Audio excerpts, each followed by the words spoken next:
Сәлеметсіңдер ме балалар? Бүгін біздің каналымызда математика 1-ші сыныптың 45-ші сабағы ондықтар мен санау тақырыбы. Бірінші тапсырма: әр жинақта неше ойыншық бар? Балалар, төмендегі суретке мұқият назар аударып қараңдар. Бізде бірінші машиналар жинағы тұр, ойыншық машиналар жинағы. Мұнда 10 ойыншық бар екен, яғни 10 машина жиынтығы бар. Келесі бізде доптар, түрлі түсті доптар. Бұл жерде бізде 10 түрлі түсті доптар жиынтығы тұр. Келесі бізде роботтар жиынтығы. Роботтар жиынтығында бізде 10. Және төртінші бізде кубиктер, түрлі түсті кубиктер. Бұл жерде бізде 10 кубик тұр. Ондық санаудың ірірек бірлігі. Балалар, бұны естеріңде сақтап алыңдар. 10 санын балалар біз бір ондық деп атаймыз. Балалар, енді төмендегі тапсырмаға назар аударыңдар. Бұл жерде бізде сандардың атауы берілген екен. 10-нан 100-ге дейін. Енді бастайық. 10 санын біз бір ондық деп атаймыз. 20 сан 2 ондық деп аламыз. 30 санын 3 ондық деп айтамыз. 40 санын 4 ондық болады. 50 саны сәйкесінше 5 ондық болады. 60 саны 6 ондық, 70 7 ондық, 80 саны 8 ондық, 90 санын біз 9 ондық деп аламыз, ал 100 санын біз 10 ондық деп атаймыз. Балалар, төменде тағы тапсырма берген екен бізге. Ондықтармен сана дейді. Ал енді бастайық. 0, 10 саны бізде 1 ондық. 20 саны 2 ондық. Келесі 30 саны 3 ондық, 40-ты біз 4 ондық деп аламыз, 50 санын 5 ондық, 60-ымыз бізде балалар 6 ондық, 70 санын біз 7 ондық деп аламыз, 80 саны 8 ондық, 90-ымыз 9 ондық және 100 санымыз бізде 10 ондық болады. Жұптық жұмыс. Келесі екінші тапсырма: ойыншықтардың әр түрінен қанша ондықтан бар? Әр түрінен қанша ойыншық бар? Санын айт, салыстыр. Балалар, төмендегі суретке назар аударыңдар. Бізде бірінші роботтар жиынтығы берілген екен.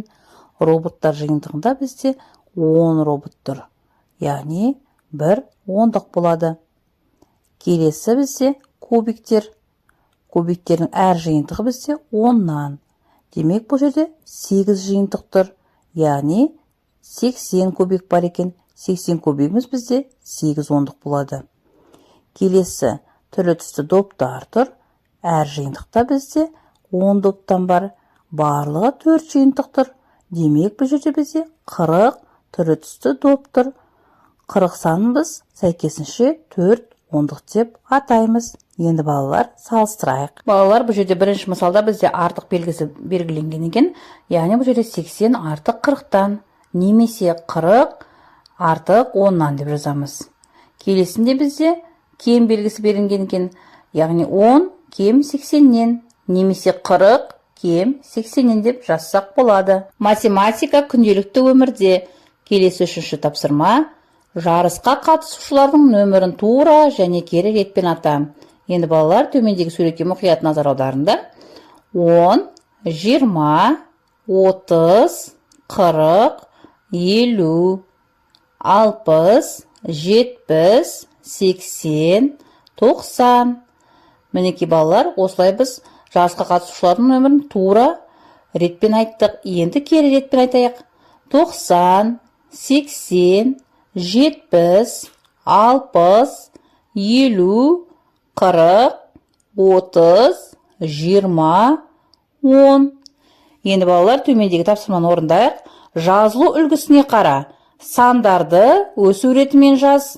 Қатарда қай сан жазылмаған? Ал ендеше балалар, бастаймыз. 10, келесі бізде 20, 30, 40, одан соң 50, 60, 70, 80, 90. Яғни балалар, қатарда бізде 20, 50, 70 сандары жазылмаған екен. Сен зерттеушісің. Келесі төртінші тапсырма: бос орындарға тиісті сандар мен таңбаларды қой. Түсіндір. Балалар, бізде төменде мысалда үлкен кіші белгілері және сандар берілген екен. Ал енді бастайық. 40 кіші 50-ден. Бұл жерде балалар 0-ден кез келген 50-ге дейінгі санды жазсақ болады. Мен бұл жерде 40 санын көрсеттім. Келесі 60 үлкен 30-дан. Яғни бұл жерде 0-ден кез келген 60-қа дейінгі сандарды жазсақ болады. Мен 30 санын алдым. Келесі 80 артық 60-тан. Бұл жерде де балалар 0-ден кез келген 80-ге дейінгі санды жазсақ болады. Бұл жерде мен 60 санын жаздым. Келесі 50 артық 20-дан.